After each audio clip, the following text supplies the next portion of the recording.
mainina no idina ny vavahady nanjavona ireo tompona andraikitra.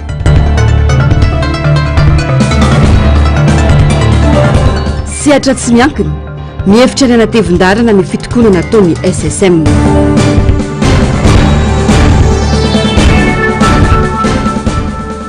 Raha rahampirenena miroso makany amin'ny fifandonana. Manatitra ny arabatombo kilasy tongovavy tonga soa indrainao tanatin'izao fotoana ny fampalalam-baovao izao ampanajana sy ampitiavana no anasaka anao naraka ny antsipirim-baovao hatramin'ny farany.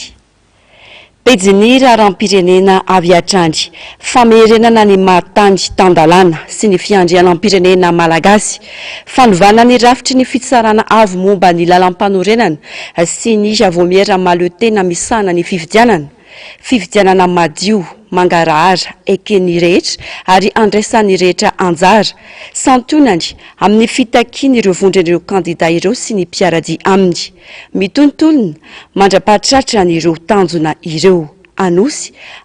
be avy eo namontana sy sonerana no lalana nanaova ny vondriny kandidadia be androany miaraka tamin'ireo olom-pirenena malagasy tsy manaiky ny tsara-dalàna sy ny tsara-drariny eto amin'ny firenena. Tena antoerana nanaraka izany Ravirazafimaina sy Taiziniana.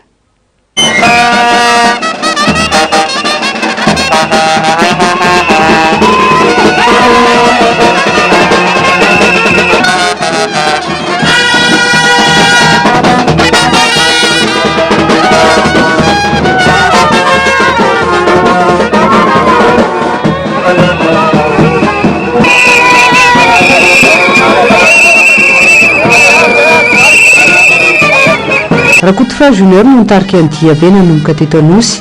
Malagasy marobe no resy lahatra amin'ny tolona ho fanavotam-pirenena. Mitombo andalana ireo mpanaradia rehefa tonga teto Anosy be.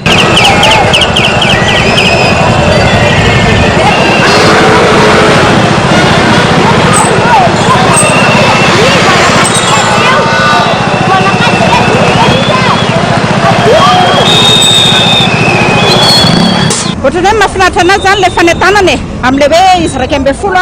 mampiseho an'ilay firaisan-kina dia izay mahafinaritra anahy no anako an'ilay hetsika mbola vonona foana za hatraiza hatrany amin'ny mérite tosika izay an'ilay rehetra dia vonona foana za. Any efa vita fa fividianana malordo ese ny bianko ny fitsarana tsy manao ny asa izay ny tena mampiditra ny firenena tsy mila vazaha izay ny anahy fito ny tanindrazako za mila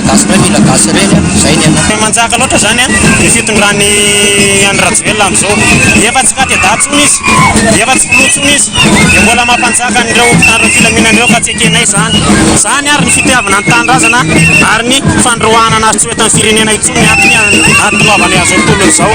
dia manentana antsika rehetrarehetra zany a mba hiara itolo antsika ampiasa mpanjakana ray amanontolo na tsy miakina na inareo nafinahina rehefa malagasy a dia tongava andao itolona hanavaka ny firenena. Tsy ekena raha mizirizirana tanteraka fifidianana ny seni sy ny fanjakana no ireo tsy fahatomombanana marobe raha tsy tena efa tsy nisy mpifidianana taorian'ny fanavaozana manontolo izany lisitra izany no izany mitolotolona. Fa tsy makasitraka ny fifidianana amin'ny seza io dia miezaka izahay ampahafantatra ny olona hoe diso tanteraka io satria mbola tsy feno ny fepetra rehetra ilaina fa misy manao ambleta fotsiny atao fifidianana dia atao fifidianana tsy manjary mbola atao ihany.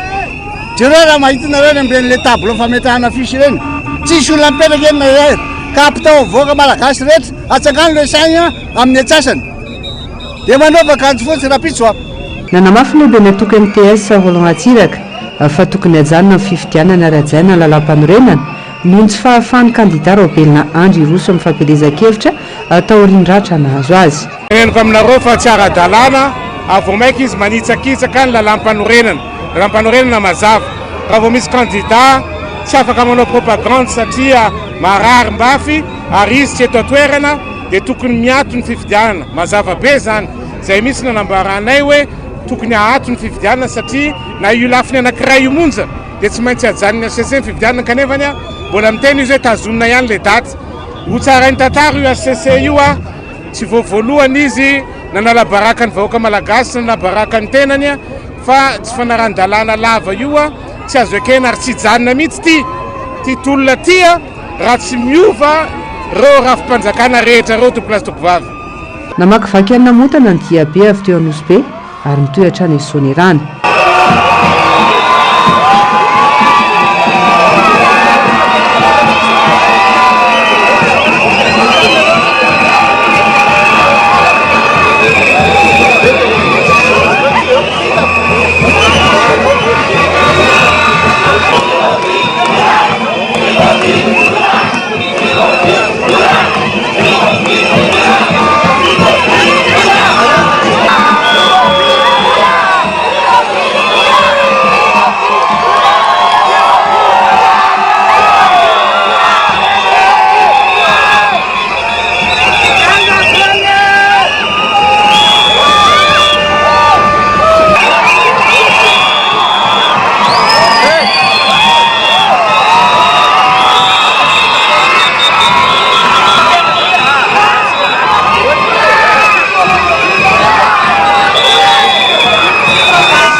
Termiemza bravoa, si termiemza fa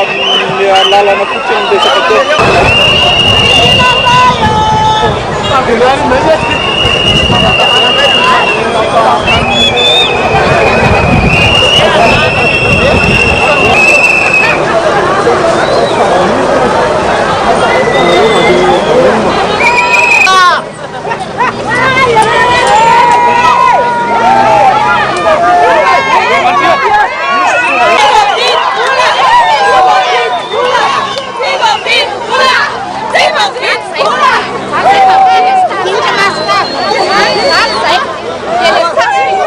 Nitandro sotratra ny akatom-bahoaka nefa ireo olona nanaraka ny kandida Marc Ravalomanana sy Jean-Jacques Ratsetson. Aloha atreto androany a, eo navita betsaka tsika. Eo avakytsika be zay tokony tsy vaky. Zereo tika andeha, zera-pitsinay, omena anareo fotoanako zao, anaovantsika aja anaty akatatra zay foana mandeha an'elakelany tsika. Zay sahira amindeo, zay hitatsika zay visaka aloha.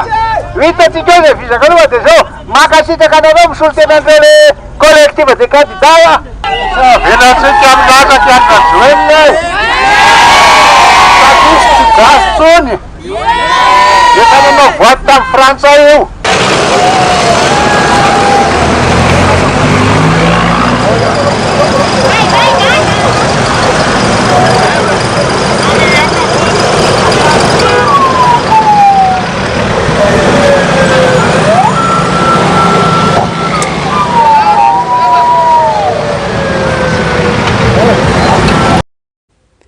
ho tsara'ny tantarany rehetra ary tsy misy afa-mialeto hoy ny kandida Ravalomanana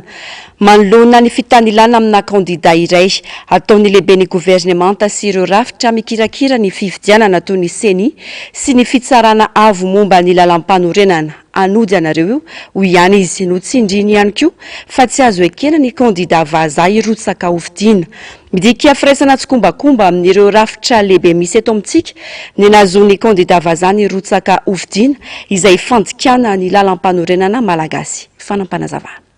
paikady ao misy stratégie ao misy secret de défense ao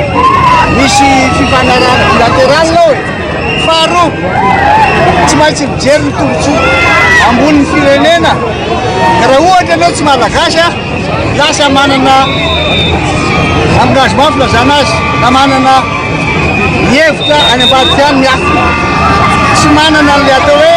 homme d'état ianao de fotoan'izay satria tereny zavatra mahazo anao ianao satria anao mpanaraka tany nanao serment tany naza hoe za hitako miaro ny tombontsoan'ny fireneko iza firenenao fahatelo tena loza de zao ty ACC ty ACC zany a de tonga de milaza fotsiny hoe ekena na de zany tokony tsy ekeny zao ary zany tokony ekena ndray a tsy ekeny efa fantatra zao fa marary le anankiray a tsy afaka tonga ty tsy afaka manao campagne reny lavo azo raisina fa tsy mitombona vory ACC a mba olombelona mitafy nofosra ihany anareo de jereo tsara zany le olona efa nahazo an'le certificat de médical milaza fa tsy afaka voyage milaza fa tsy afaka makaty de molige ihany nataonareo anody anareo io marina zany ary manaraka andray gouvernement mitongilana be mihitsy io aza chef de gouvernement zao fotoan'izao mamay baika reo membre ministre teo izao de hoe le gouverneur tsala dalàna araka ny constitution ndray a da zany hoe sinoana satria andro campagne janvier de maety zany ary ny farany de ty seni ty manana tena mihitsy a za zao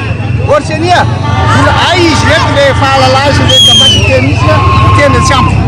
volany tso tsisy raha teo a de tsy indépendant izy nefa natao hoe senia commission électorale nationale indépendant de le indépendant antsao isaka andesany de mbola antanany chef de gouvernement nitsay leo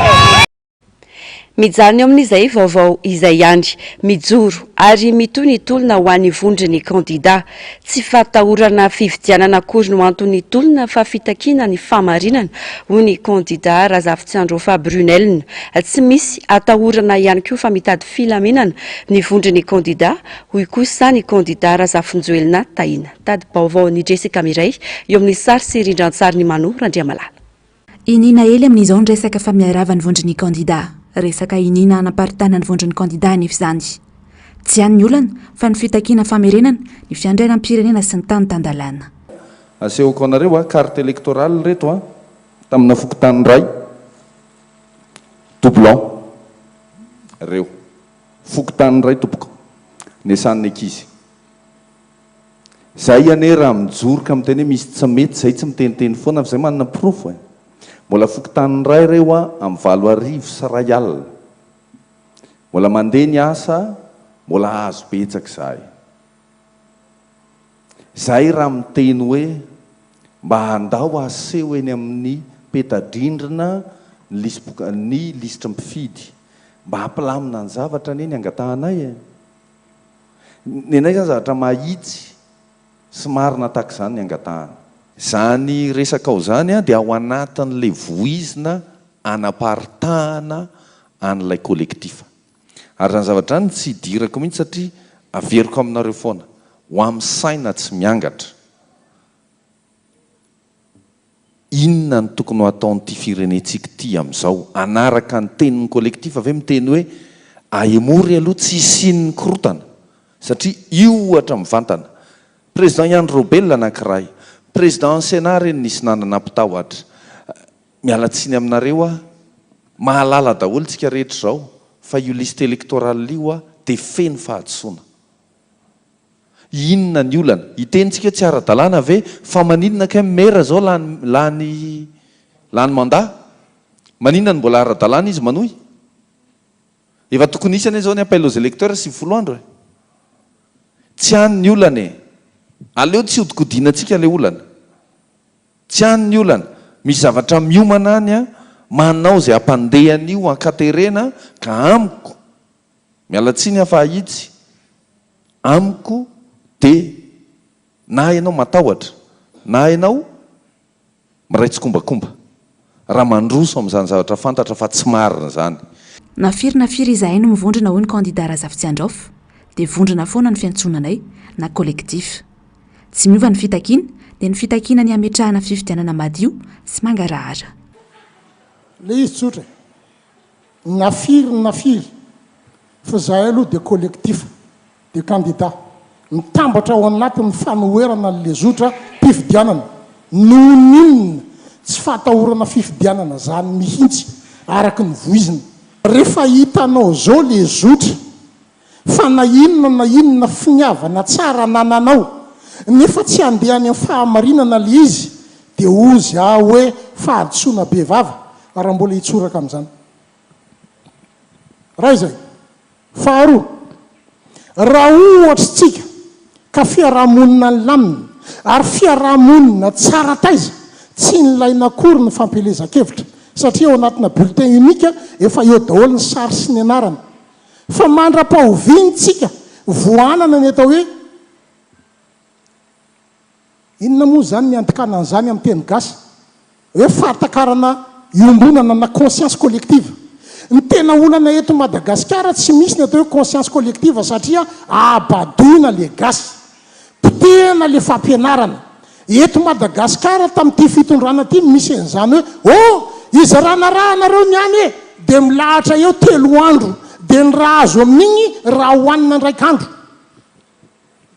zany le fitezana zany le kolotsaina ambolena zarina mena fa tsy amena tsy omena andraikitra sady efa tsy sokafanao le sihatra le fiarahamonina ndrasany andraikitra no mbola zarinao na zavatra kitoto ohatra an'izany amena zao anareo dia lany andro amin'igny eo itioaraka izany ny fitakiana sy ny dolona ho aniram-pitso eny ambotra raba ny fotoana manomboka miraika ambin'ny folora maraina any mandoto nampiseho firaisan-kina amin'ny vondron'ireo kandida ny mponina ao amin'ny faritra vakinakatra tao amin'ny distrika ny mandoto nanao diabe ampilaminana izy ireo anohana ny hetsika nataony solotena ny vondron'ireo kandida any antoerana nazava ny afatra mila firaisan-kina ny rehetra no afana manatratra ny tanjona fanadiadiana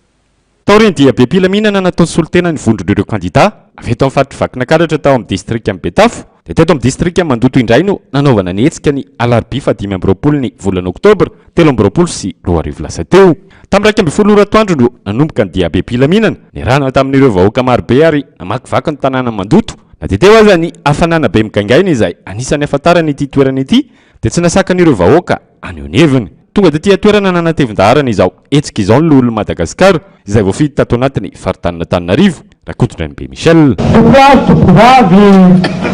Mazakazaka be ny toedrara eto amin'ny firenena lolon'i Madagasikara mitarika ny commission sociale hatramin'ny omazy maly tafiditra ny zavatra maro samihafa nasorony zareo tamin'ny toerako satria zaho samy mitony fa le fivoriana tsy ara-potoana mitranga tamin'ny herinandro lasa teo dia tsy ara-dalàna tsy manaraka ny nalapanolenana ny fanontaniana napetako apahy be maso tamin'ny anterneram-boa dia tsika fotsiny rozy aho hoe rehefa niandro fanjakana faharoa eto amin'ny firenena no tsy manara ny lalam-panolenana tsy manara ny lalàna ny fe ny firenena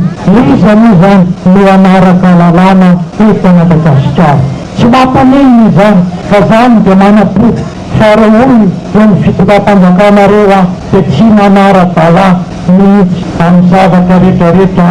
zay atony arak'izany dia mbola hitoy ity tolona ho an'ny fanavotam-pirenena ity ho an'ny eto amin'ny faritra vakinakatra ary ny distrika ny tany fotsy indray no andray ny hetsika manaraka ho an'ny diabe ampilaminana izay ataony solotena ny vondron'ireo kandida Fanolavy ny fitsarana avy momba ny lalam-panorenana fanindroany ny fangatany kandida Andry Raobelina anemotra ny fifidianana noho ny tsy fahasalamany ho any vondry ny kandida mitohy hatrany ny fanitsaka tsahan-dalàna ataon'ny mpikambany ity androm-panjakana ity vokatry ny nataon'ny HCC no ny antombohan'ny olana ka nahatonga ny tolo ny vondry ny kandida saingy hatramin'izao mitohy hatrany ny tsy fanajana lalàna. Jessica Miray Mano Randriamalala. Ny alatsinainy lasa teo no nametraka fitoriana fanindrony teny amin'ny fitsarana avy momba ny lalam-pandrenana ny mpisolovavany kandida Andry Raobelina anemotra ny fifidianana ny 20 ny volana novambra izao noho ny tsy fahasalamany. Nolavy ny HCC anefa izany ary nilaza izy ireo tao anatin'ny fanapahana navokany fa ny ratra mahazo any Andry Raobelina dia tsy azo antsoina hoe cas de force majeure na tranga tsy azo anoarana. Toy ny fitsaboana efa natao azy teto Madagasikara ihany no atao any amin'ny nosy Maurice. Hoiatrany ny fanapahana navoaka ny HCC. Araka izany dia tsy zava-baovao izany ary tsy azo sokajiana ho tranga tsy azo anoarana. Raha ny fanazavana nefa very tanteraka amin'izao ny fahitany Andry Raobelina amin'ny maso ny havanana. Tahana foana ve ty raharaha ty ho ataontsika mialatsiny i président Andry Raobelina tena ny very tanteraka ny fahitany akavanana very zany tsy mahita tsony io maso ny akavanana io very zany hoe jamba ny ilany ahoana moa izy ny tsy andeha hijery an'le izy any apita satria misy lalandra majinika voakitika zany dia itsika ave amin'izany dia mbola mieritreritra foana hoe misy fanajana lalàna. Ny fanapahana sy ny fandikan-dalàna nataonyity androm-panjakana ity anefa noho ny antombohan'ny krizy sy ny hetsika ny vondron'ny kandida noho ny fankatoavany ny filatsako fidiany Andry Rajoelina izay nanary ny zom-pirenena maha-malagasy azy taoriany nangatany zom-pirenena frantsay ny taona 2013. Mbola mitoyany anefa treto ny fandikan-dalàna. Niolana eto amin'ny firenena.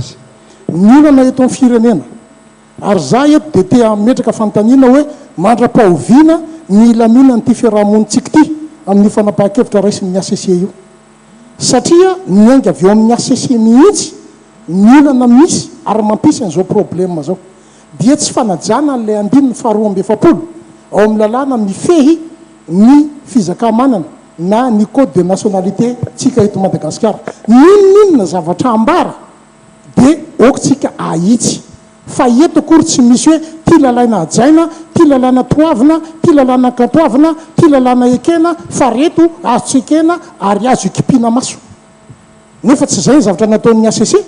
fa nandray fanapahan-kevitra izy dia tonga dia ignoreny na tsy raharahiny fotsiny zao hoe misy an'ity article 42 code de la nationalité ty dia nivalideny ny candidature ny candidat anankiray.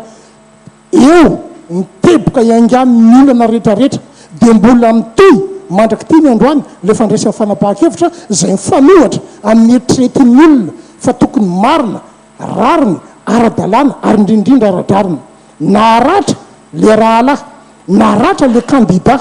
noho ny zavatra nataony iraky ny fanjakana amperinasa maratra izy ary lay fitsaboana tsy vita eto toerana fa hatrany ampitany ranomasina zay midika avy hatrany fa sakana ho azy amin'ny andraikitra ara-politika zay tokony ho tanterahany sy raisina eto amin'ny firenena tsy afaka manao propagande satria tsabony dia zay ve zany dia ikipinao fotsiny dia tsy rarahinao tsy tia lala ianao fa dia hoe any ianao fa ny mandeha dia hoy izy ao hoe mandra-pahoviana ny anytanjoko dia tsotra ny anaovana politika eritretana no avy tsara n'le firenena. Tsara ny mampatia fa efa nolavin'ny fitsarana avy momba lalam-pandrenana ny fangatahana voalohany nataon'ny kandida Andry Raobelina. Fanazavana hoe sitrapony izy tenany no nahatonga ny faharatrany nanatrika fihetsiketsehana tsy nahazoana lalana. Entanina trano ny vahoaka malagasy iray feo sy itolona isiny tanotan-dalàna eto Madagasikara ho ny solombavam-bahoaka Ratsimbazafy Alain. Rariny raha mitaky ny fahadiovan'ny zotra mpividiana ireo kandida irotsakovidiana noho ny fitany ilana diso tafahoatra ataon'ny CENI sy ny HCC amin'ny filoha teo aloha. Fanadiadiana. Miteraka olana sy ahiay eny anivon'ny fiarahamonina tsy fahatomombanana ny kara-pifidianana avy teny amin'ny CENI. Betsaka no mitaraina fa tsy nahazo izany karatra izany kanefa nahazo ilay sosomanga. betsaka ihany koa ireo kandida nilaza fa misy kajikajy maloto ny fitondrana manodidina ny fifidianana amin'ny fanangonana karapanondro fisoratanan'alina sy karazany maro mety anodinana ny safidim-bahoaka ary anainana izy ireo profy izany. Manerana ny Madagasikara tokoa io fomba fiasa ny CENI izay sy antoko politika anankiray izay hita fa miteraka olana sy ahamarina ny fiarahamonina. Noho izany dia mijoro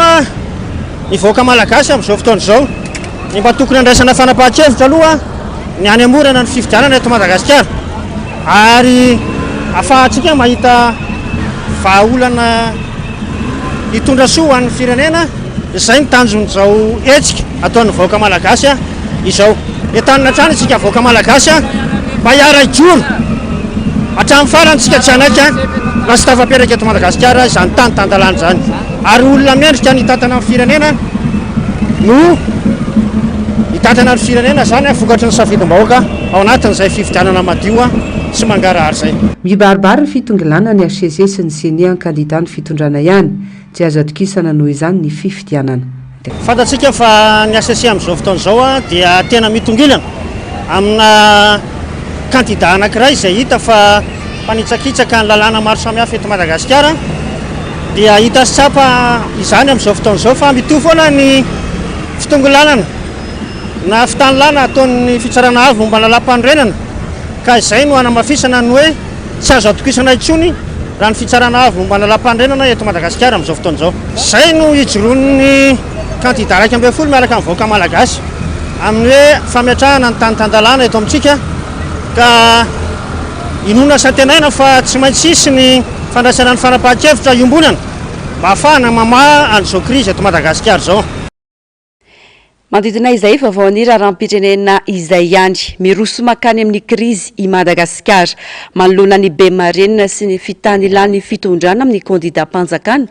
Hoy nambara ny Guy Maxime Ralaiseny mpamakafaka politika ny vola sy ny basy no ampiasaina ampiororona ifidianana safidy ary ampifandrafesina ny samy malagasy. Fanadiadina eo amin'ny sariny Manora Andriamalala. Ny filoha teo aloha sy ny olona no miezaka mafy mangeja ny fitantanan-draharam-panjakana hatramin'izao. Manatobaka vola mampiasa ery amoretana ny malagasy.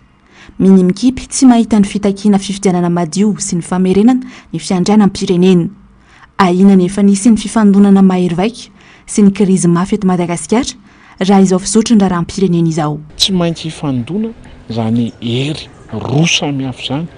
ary efa mifandona izy amin'izao tsika miteny izao fa ny ankilany amin'ny safidy ny amin'ilay hetsika izay ambarantsika hoe ampitoniana na pasifika ary miroso zany hitantsika fa mihabetsaka ary mihamaro ny olona tonga isan'andro san'andro manatevina ilay hetsika fotsy izay tarihiny collectif des candidats. Hitantsika fa mihetsika ny syndicat, hitantsika fa mihetsika ny vondrona ny toko politika rehetra amin'izao tsika miresaka izao, mihetsika ny seha-piarahamonina, mihetsika ny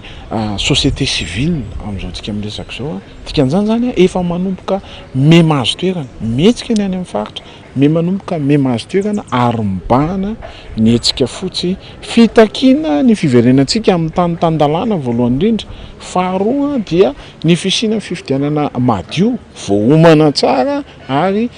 tsy ampifanolana ny rehetra ny valiny zany fifidianana zany. Raha ny kisary politika hatramin'izay raika izany no fakafakaina, karazany efa manao tsipaky ny alaina ny eo amin'ny fitondrana. Tsy maharo teny intsony, vidiana na tanterina ny olona anatrika fampelezan-kevitra, ampanaovina barofo ny mpanaradia, ampiororona ny mpanao diabe ampilaminana, ampiasaina mafy ny mpitandro ny filaminana, anao hery mpamoretana. Tena mampiseho an'izay tanjaka ara-bola, ny tanjaky ny fahefana ary indrindra mampiasa raharanjalamboto mamotika fananan'olona sanatrian'izany efa mampitahotra mitondra menasy tserony amin'ny hoe ho tonga mihitsy hatramin'ny fandatsahana aina mpanao gazety, ho tonga amina fandatsahana aina mpanao politika, zany rehetrarehetra zany ny olona zay sedrain'ny firenena amin'izao fotoana izao. Hitantsika fa na eo amin'ny sehatra international aza dia bloqué satria tsy mahatonga ny SADC eto dia noho ny fanjakana insurrectionnel zay misy amin'izao fotoana izao ataony avokoa zany a ny herim-pamoretana ataony koa ny paikady ara-diplomatika maro samihafa tsy ahafahan'izao tontolo izao a miantsehatra mandamina an'ity firenena malagasy ity. Miamahazo eratrany hatreto ny tolona tariany vondrony kandida efa mijoro ny syndicat eny anivon'ny asa-panjakana ny fiarahamonim-pirenena efa mijoro ihany koa ny fikambanana any amin'ny faritra akoatra ny fitakina ny fiandranam-pirenena sy ny tanotan-dalàna fa ny okevitra re matetika ihany koa ny hoe leo ny fampahantrano nataony fitondrana rajoelona. Lafim-baovao hafa tanteraka kosa indray tapitra ny roa amby fitopolo ora nomeny syndicat ny ministera ny fanabeazam-pirenena niditra tamin'ny fitokonan'izy ireo androany ary tsy voafetra izany hoy ny lehibe ny syndicat nidy vao maraina nefa ny birao tetsy anosy ary tsy afaka niditra ny mpiasa sasany tsy afaka nivoaka ihany koa ireo efa tafiditra tao anatiny fampiakarana ny karama farany ambany fampiakarana ny indemnité de logement ny indemnité de cré ary ny fanajanonana ny raha matahora sy ny maro hafa no takin'ireo syndicat ireo. Ravirazafimena sy Tahirina.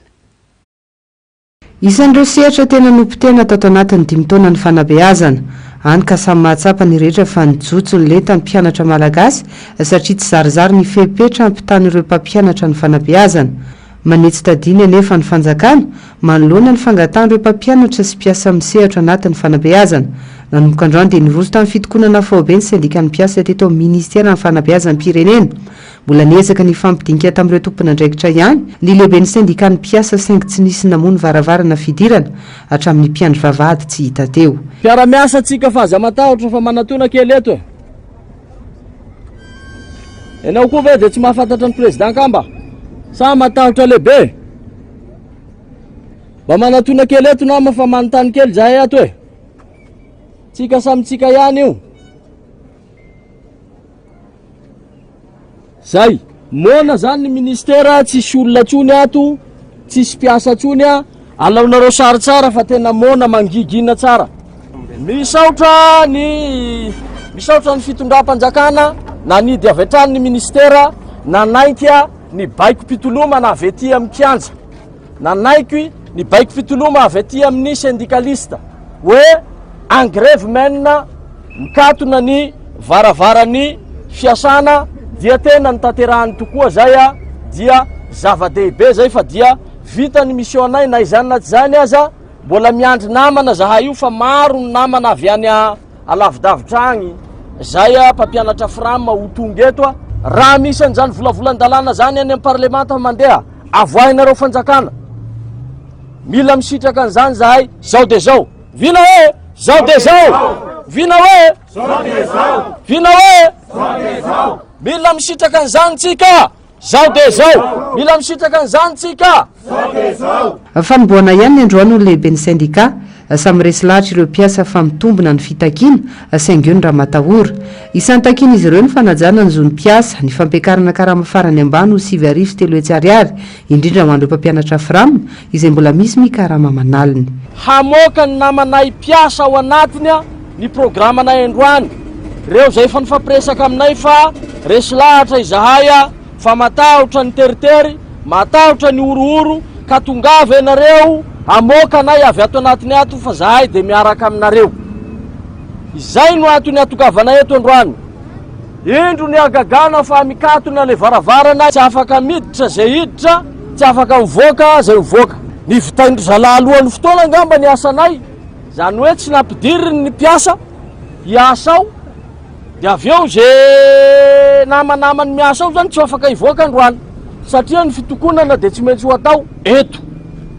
io banderole en grève mène ankoatra ireo mpitandro filaminana teny anosy nanaraka ny hetsiky ny kandida dia vorolanina nanakaiky ny ministera ny fanabeazam-pirenena nisy ny fitokonana syndikaly ihany koa izy ireo araka ny efa voalaza ny firaisan-kinana ireo syndicat eto Madagasikara na ny SSM dia niroso tamin'ny fitokonana ireo mpiasa mpanjakana manerana ny Madagasikara androany satria tapitra omaly ny 27 ora nomen'izy ireo ny fanjakana iroso amin'ny dinika andatabatra boribory hitatiavana vahaolana amin'izao krizy eto Madagasikara izao raha ny hita aloha dia nisokatra ireo birao mpanjakana tetsy andaniny nanambara ny teo anivon'ny syndicat ny fisemare fa azo heverina ny anatevena ny sihatra tsy miankina ny fitokoana nataon'ny SSM. Mialy rary lombana, Mathieu Prince no mitatitra ny vaovao. Manome rariny ary manoana ny fitakiana izay ataon'ny mpiasa-panjakana manerana ny nosy ny sehatra tsy miankina. Mazava fa matotonga amin'izany dingana izany ny raharaha efa enjana ary tsy azo leferina intsony ny fanitsakitsahan-dalàna misy eto amin'ny tany sy ny firenena. Efa miaina anaty krizy Madagasikara amin'izao fotoana izao, fa ina mbola iamafy sy hitatra izany raha tsy misy ny fandraisana fepetra faran'izay aingana. Tsy ny ambahamba ny sendikan'ny fisemarera ny laza fa azo heverina ny ara-tevenan'izy ireo ny hetsika ataon'ny mpiasa-panjakana noho ny fahatsapahan'izy ireo ny fahalovana eto amin'ny firenena. Miantso amin'ny fifampiresana andatabatra boribory ihany koa ny eo anivon'ity sendika ity ahafahana mamany olana. Eo amin'ilay hoe fanidinana izay masina administration izay zany dia zareo mpiasa-panjakana ny tena manao azy. Fa raha ohatra ka misy ny fidinana an-dalambe ka hiantsonana tsy miankina mety ho avy koa satria victime ao anatin'izao le savorovoro politika zao ny sehatra tsy miankina. Mety amin'ny 15 décembre eo nanao évaluation ny président américain jery ka raha ohatra zao situation eto amintsika zao zany dia ho tapaka indray ny AGOA toy ny tamin'ny 2009. Ny AGOA nefany dia orinasa akamarony orinasa mampiasa betsaka indrindra eto Madagasikara raha sanatria ka tapaka izay fiaraha-miasa amin'ny AGOA zay ho azontsika tsaina ve ny zavatra crise sociale économique eto Madagasikara. Dia zahay manokana aloha zany dia makasitraka an'ireo mpiasa-panjakana ireo miara-misalaha satria izahay tsy miankina tena tsinjoviny io fa ny mpiasa-panjakana na misy inona mandray karama foana fa matoa zany izy miroso amin'izay hetsika zay efa misy zavatra tsy manjary koa, misy zavatra tsy mety eo zany. Zadiny fa ny sendikany tsy afa miala amin'ny firenena raha ohatra ka mahita izy tany-tindoza ny firenena dia afaka izy mandray andraikitra, mandray anjara mba hisoroana amin'izay fidirana crise politika lalina be zany. Tokony fanantona ny mpanao politika indrindra fa ireo mpilatsaka fidina ireo zany mba ahafana mifandamina mba hitsinjovana ny tombontsoa firenena. Ankoatra ny fiantsona fifampitiniana eo amin'ireo kandida ho filoham-pirenena sy ny fanjakana, anisan'ny fitakiana ataon'ny mpiasa-panjakana ihany koa ny hiverenana amin'ny tany-tandalàna. Misy ihany ny lalàna napetraka teto amin'ny firenena saingy nosinganina ny olona mpiarana izany. Ny vahoaka madinika hatrany hatreto no atao rasibatra ho hatrany ity tompon'andraikitra ity. Amin'ny ankapobeny zany ny vahoaka malagasy dia victime zany hoe tany tsy tandalàna, zany hoe misy lalàna ihany eto amintsika fa natokana ho an'ny madinika na tsy manan-katao, fa rehefa manan-katao na manafehefana ny olona anankiray dia tsy dia miatra loatra amin'izay resaka lalàna zay. Tompon'andraikitra zany dia tsy manao ny andraikina na hoe tsy mahasaha mampanara-dalàna ny orinasa anankiray. Mety antony be dia be mahatonga izay zavatra zay. Raha tsy tenitsika hoe fanaovana contrat de travail zany dia tena mbola betsaka mipiasa misitraka an'izany hoe asa maharitra zany. Ankoatra izay, miala any ny Ramatahora, nivoaka omaly 5 Oktobra 2024 ny didy manafoana ny fanendrena amin'ny toerany ireo mpitarika sendikaly Roland eo anivon'ny sendika'ny mpiasa ny anteny Merandoholona dia ny filohan'ny semi-mpiady sy ny filohan'ny sendika asa eo anivon'ny ity androm-panjakana ity. Ny iray foto-kevitra tamin'ny SSM izy ireo mikasika ny tsy maintsy rosoana amin'ny dinika andatabatra boribory mialohan'ny fitokoana ny mpiasa-panjakana androany. Ankoatra ny olona ny fampianarana, nitondra ny fomba fijeriny sy ny fanehoan-keviny mahakasika ny raharaham-pirenena ny CSS raha ny fanambarana navokany. Anoresan'izy ireo manokana tamin'izany ilay logiciel Predator. Mazava hoy ny CSS fa tsy nandalo ary tsy tafiditra tamin'ny lalàna mifeny fitantanam-bolam-panjakana ny fandaniana mitentina 420 tapitrisa euro na 900 miliara mahery ny vidianana ity logiciel ity. Volan'ny malagasy no nampiasaina kanefa tsy nisy fampahafantarana tamin'ny malagasy akory. Matsikaritra ny CSS fa toa tsy any amin'ilay tena tokony asany ity rendram-baiko ity no miasa fa mpiasaina amin'ny zavatra hafa. Tranga izay ilazan'izy ireo fa fahavalo sady mpanambohitra. Miantso ireo manampahaizana sy manampanahy rehetra ny CSS anohitra sy amotika ny Predator sy ny fomba fiasany. Ankoatra io, manameloka ireo fanonganam-panjakana misesesy nataon'ireo androm-panjakana no heverina fa mpiantoka sy mpiaro ny fanajana ny lalam-panorenana ny CSS. Zary lasa mampitsanga-menatra ny firenena malagasy eo anatrehan'izao tontolo izao ny zava-misy. No antitra antery ny CSS fa tsy tokony mbola irisona ny fifidianana. Mila miovy ireo rafitra rehetra mampisavorovoro sy tsy mampisy fitoniana sy fifampitokisana. midika ho tsy fitiava-tanindrazana sy fankatoavana ny fiverimberenana amin'ny krizy politika ny fiziriziriana anao fividianana mialoha io fifandaminana io. Vaovao ny trangam-piarahamonina kosa indray ny sesesy ny aitrano teto Antananarivo sy ny manodidina tamin'ity herinandro ity ankoatra ny famaizana nisy eo teny Beoririka Miandrarivo Ambanidia Mahamasina Adela Sibatry ny hafa ihany koa omaly atoandro ny trano iray tetsy Angavao Alasora tsy nisy ananafoina ny naratra saingy lasa lavena avokoa ny entana sy ny vola tao amin'ny trano io teny antoerana nanangona ny vaovao mialy Rarinombana Mathieu Princy ny aro-tanjona.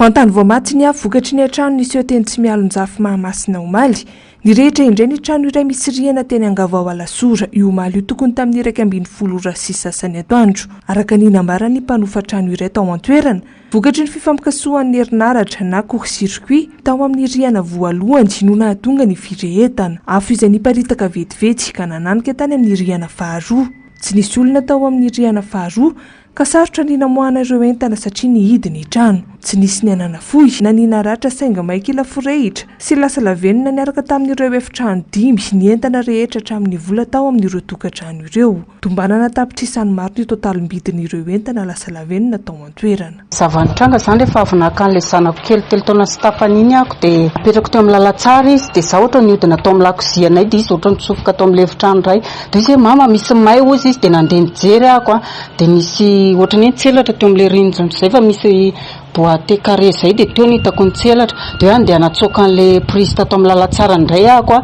dia mandra-piodiko izy nareo tena vetivety zany mandra-piodiko dia verina tao amin'ilay efitrano efa nilatsaka teo ambon'ilay sporgozay ny afo dia efa tena afo ngamba ohatrohatra zay ny teo avy eo amin'izay hoe andeaka rano eto akaiky varavarana eto mandra-pakako ilay rano efa tena afo be moa za zany sady mitaizany nazy kely iny tsy hitako hoe hoentinao nefa nisetroka efa mitambolona be mihitsy dia farany moa zany rehefa tsy hitako zevitra dia voaka teto ako dia miantso vonjy eo teo mafy be ako ny afo moa zany efa teny amin'ny sasatsasaka efa tena hoe mandady ianao raha hitsofoka dia izy hoe etsy amin'ny zoro etsy ilay gazy raha misy andana aloha mba alaivo dia izy nandady nitsofoka tao naka ilay gazy ho letsapitana etsy dia voaka ilay gazy zay ihany zany no voarainay tao sy lamba ny ateto fa sisak'izay tsisy voaraina ray fa mahay teo daholo hatramin'ny vola moa zany. Nambarany ny arandoza fa anisan'ny olana nahatonga ny fiparitahan'ny firehetana vetivety ny vadarany ny mpamonjy vona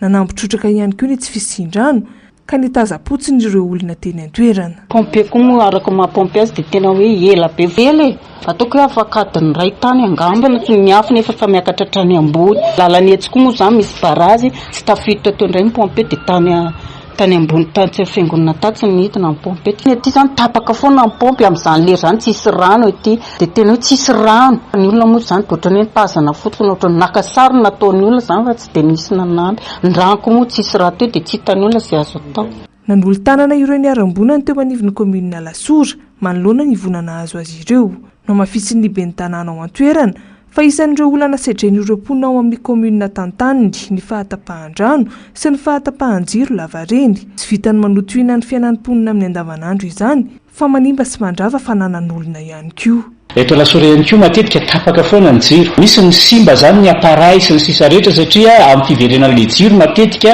na izy ika dia maty na ihany koa indraindray ao anatin'ny fiverenana zany misy le ohatrany hoe mihoatra ny tanjaka izay tokony ho izy zany no tonga zany dia amin'iny ihany koa manimba appareil fa rehefa miala ao an-trano tsika satria ny zavatra nisy omaly mantsy tsy tao an-trano ny tompotrano nandritry ny firehetana tsara raha ohatra ka tsy manao branchement satria reny matetika no miteraka ny atao hoe famaizana zany na miteraka ny afo reny le installation électrique reny mantsy matetika rehefa antitra somary lasa mifampikasokasoka dia miteraka afo ihany koa dia tsara ihany koa zany ny verifianan'izy reny tsy mampiasa ihany koa ny fitaovana zay tena hoe mba manaraka ny fenitra zany amin'izao fotoana izao ny olona raha manao installation électrique any lasa tena zavatra sinoa mora may sy ny sisa no ataony dia reny koa nefa tena mitera-doza zay le fahefan'ny vidin'ny olona amin'izao fotoana fa mba hitanina foana zany mba hoe hampiasa zavatra tsara tsika. Tao anatin'ny efatrandro monja tsy latsaky ny efatra nisan'ireo trano may teto Andrenivohitra sy ny manodidina anisan'izany ny famaizana tsena teny Beoririka ny famaizana tranon'olona teny Miandrarivo Ambanidia nanarakaraka azy ireo tao ny teny tsy mialon-jafy Mahamasina ary ity tranga teny Angavao Alasora ity fifampikasoan'ny herinaratra vokatry ny fahatapahan-jiro sy ny fiverenan'izany tampoka avokoa no nahatonga ny loza. Olona iray 7 taona no namono nandritra ny firetan'ny Braony Sampandrara ny fahasalamam-bahoaka amin'ny distrika ny Morondava. Alina tamin'ny misasakalina no sehony ny firetana. Raha ny vaovao dia niren'ny médecin inspecteur ity namono ity. Potiky ny afo avokoa ny fitaovana sy ny antota-taratasy rehetra atao amin'ity birao mpanjakana ity. Niazakany namono ny afo ny teo ny manodidina fanao ny fitsokan'ny rivotra dia tsy maintsy ny andro ireo mpamonjy voina. Raha ny fantatra dia mety avy amin'ny fifampikasoana herinaratra na court-circuit no nitarika ny firetana. Andrasana ny fanadihadiana makasika ity tranga ity. Fanahitana bomba natao tanana ihany koa tetsy amin'ny tsena Nambalavao Isotry. Raha ny vaovao dia nandritra ny fahatapahan-jiro no nidiran'ireo olona hoy ny mpiambina akanafan'ireo jolana nametraka ity bomba ity. Ain'ireo mpivarotra ho fikasana andorin'ny tsena no anton'izao. Nalaina ambava ny tena amin'ny polisy moa ilay mpiambina ny tsena ary efa navotsitra ny tolakandro teo. Ratsaivina ny sabotsy teo no nirehitra ihany koa ny tsena tetsy Beoririka ary tsy mbola fantatra ny tena Antony Loza. Lafy vaovao hafa matombola misy any karazam-pitarainana anivon'ny fiarahamonina eny. Mbola maro ny zotsy voahaja sy sitrahany olona iray ho any eto Madagasikara hitantaratra amin'ny tsy fampiana isan-karazany eny anivon'ny tokantrano izany tsy fisitrahana azoma olona izany. Amin'ny alalan'ny fampianarana irery ihany no ahafahana mampafantatra ny olom-pirenena tsirairay avy ny zo tokony ananany sy sitrahany. Araka izao fanadihadiana manaraka izao. Isan'ny olana sedren'ireo firenena maneran-tany tsy afa-miala amin'izany Madagasikara ny resaka fanajana sy fampiakana ny zon'olombelona. Misy eo amin'ny endriny maro izany fa ny hita misongadina eny anivon'ny fiarahamonina aloha ny karazana tsy fahampiana ahafahana misitraka izay zoma olona izay. Ankoatra ny tsy fahampiana ny tokantrano izay tsy ahafahan'ny olona tsy ankanavaka misitraka ny tena zony, hitantaratra amin'izay sotsy voaja izay ihany koa ny eo amin'ny sehatry ny fampianarana. Tsy ho tonga lafatra mihitsy ny fisitrahana ny zon'olombelona, saingy fotoana kosa izao amerenana ny fanajana sy ny fampiarana ny zoma olona. Amin'ny sehatra maro betsaka ny zo mbola tsy voahaja moa betsaka koa ny zo ngamba mety hoe mila dinihana ahafahana mieritreritra hoe inona ny fomba ahafahana hoe mahita ohatrany hoe consensus ngamba ny afaka ilazako anazy hoe ohatra zao hoe resaka fotsiny momba ny resaka hoe bioéthique zao gestation pour autrui zany zao ohatra ianao zany tompon'ny vatanao nefa rehefa ateren'ny vola ve anao tompon'ny vatanao foana zavatra ohatra an'izay koa ny kalitao amin'ilay fampianarana iny zava-dehibe. Tsy hoe ny fandefasana ankizy rehetra ny ampianarana dia midika hoe izay ny atao hoe fampianarana fa ny zavatra omenana azy any ampianarana, ny kalitao ny fahalalana omenana azy, ny fotodrafitrasa ampianarana, resaka contenu, resaka zavatra hoe mitombona ve ny omenan'ny zanakitsika. Mbola nisy fotoana ngamba hoe tonga lafatra ny zomatoa, mbola misy foana ny revendication ataon'ny olona rehetra na hoe momban'ny hoe ny vehivavy sy lehilahy, momban'ny hoe fampianarana, momban'ny hoe zo fototra tsy misakafo ny olona maro eto tany, eto Madagasikara moa zany be dia be ny olona tsy misakafo, be dia be ny olona tsy afaka miteny heviny satria matahotra na hoe tsy avela miteny. Toy ny zavatra rehetra miainga amin'ny fanabeazana ny ahafantaran'ny olon-drehetra ny zo tokony hositrahany. Ho fampiarana izany mila mandreny andraiky ny sambaratonga eto amin'ny firenena. Andeha amin'ny fampianarana ny famerenana an'izany sy fametrahana ngamba hoe inona ny tokony atao mba ny ahafantaran'ny rehetra hoe inona ny zavatra. Ho fanamariana ny 570 taona ny nanaovana ny fanambarana iraisam-pirenena momba ny zon'olombelona dia misy ny atrikasa sy famelabelarana atao eny Ivato nanomboka omaly 20 Oktobra ary farana rahampitso 17 Oktobra. Loahevitra maro mikasika ny zon'olombelona, ny tontolo iainana, ny fahasalamana, ny resaka fampianarana miaraka amin'ny mpisehatra sy ny mpandray anjara isan-karazany no dinihina sy velabelarina amin'izany. Pejiny sosialy sarotra ny fifamoivoizana amin'ny lalana miazo ny komina Alasora noho ny fahateren'ny lalana. Malona ny zava-misy nanapa-kevitra tamin'ny fanesorana ny ranontany ho fanitarana ny arabe 2 metatra. Araka ny fafana teo am-pelatanany ny teo anivon'ny komina ahafahany rehetra mifamezivezy. Anisan'ny nahafantarany vahoaka ny Malagasy ny Filo Marka Ravalomanana ary nampitaindry tany amin'ireo olom-boafidy amin'ny anarana Tokotsiko i Madagasikara raha teo ny fanamboaran-dalana ampiroboroboana ny fampandrosoana eny fotony fanampanazavana. misy ny asa fanamboaran-dalana amin'ny lalana izay mampitoyana lasora makany ambojanaka dia misy ihany koa moa zany ny fanalalana ny lalana izay miakatra ty amin'ny commune satria raha ny fantatritsika dia tena tery de tery i lalana iny a izay mandray ireo fifamoivoizana rehetra dia ndraisinay be ny tanàna sy ny mpanolotsaina eto amin'ny commune zany lara-pahamehana foana ny fanamboarana sy fahalalana ny lalana iny a iny fa na dia atao aza hoe kely ny vola eto ampelantanan'ny commune dia tsy mitsahatra zahay a manamboatra sy mikojakoja lalana satria ny lalana zany dia anisan'ny atao hoe mitondra fampandrosoana sy fanatsarana ihany koa famezivezen'ny mponina eto amin'ny commune. Farany amin'ny maresaka avy any ivelany sazy miatra 20 taona an-tranomaizina no azon'ny filoha maoritiana teo aloha Mohamed Ould Abdel Aziz. Raha ny didiny omeny itony mpampanolalana ny talata lasa teo fanararo tampahifana fangorona karena tsy mazava tamin'izy nitondra ny Mauritanie no ny ampiangana azy fanadiadina eo amin'ny sary ny Manora Andriamalala. Mavesatra ny sazy nomeny itony mpampanolalana ny Mohamed Ould Abdel Aziz filoha teo alohan'ny Mauritanie taorian'ny fitsarana azy. Sazy miatra 20 taona an-tranomaizina fa nagazana ireo fananany no didina avoaka ny mpampanolalana ny talata lasa teo. Ny volana janoary no nanomboka ny raharam-pitsarana taona Août no ny fanararo tampahifana sy ny fanangona karena tsy mazava. Iloka be vavany nataon'ity filoha teo aloha ity ho ny mpitsara ka tsy maintsy nandraisana fepetra endritra. Ampiamaretan'izany ireo singa rehetra teo am-pelantanany ny fitsarana izay manapirofo ny eloka vitany. Fanangona karena tsy misy fidiram-bola ara-dalàna, asambarotra tsy mifanaraka amin'ny asany amin'ny mahafilohan'ny repoblika azy, anisan'ireo anamelohana azy araky ny lalàna. Ankoatra sazy io no gazana avokoa ny fananany ity filoha-mpanjakana ity. Tsy nisy nahavitanana zavany arembe azony raha teo ny fiarovana. Nandritra ny fitsarana azy izay naharitra ora telo teo eo dia nangataka sazy 10 taona an-tranomaizana ny mpampanolalana ho an'ireo praiminisitra roa teo aloha sy ny minisitra roa miampy ny fanagazana ny fananany. Sazy 10 taona an-tranomaizana ihany koa ho an'ireo taleny orinasa mpanjakana roa teo aloha ary 5 taona an-tranomaizana ho an'ireo voampangafa. Tapitra ny fampalalam-baovao tomoklasy tongovavy mankasitraka fenonao nanaraka ny vaovao hatramin'ny farany horanao tony mazatra aorian'izao fampalalam-baovao izao any fandarana ahoana marina aorian'izay ny Global News ary ny horonan-tsary mitondra ny lohateny hoe Deodore Zoe. Ny tena kokosa tomoklasy tongovavy manome fotoananao ho amin'ny rampitsidray veloma tompoko.